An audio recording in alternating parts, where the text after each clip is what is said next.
ഈ സ്കൂളിൽ ആരെയും നിറമുള്ള വസ്ത്രങ്ങൾ ധരിക്കാൻ അനുവദിച്ചിരുന്നില്ല.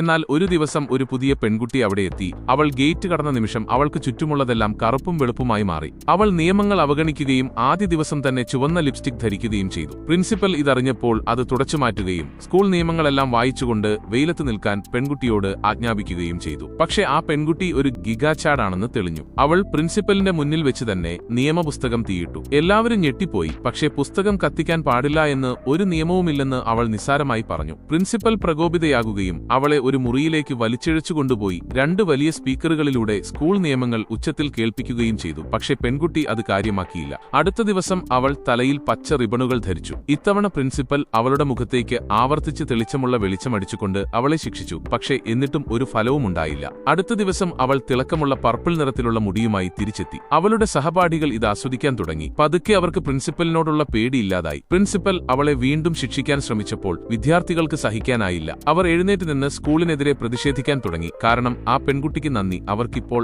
ആരെയും പേടിയില്ല.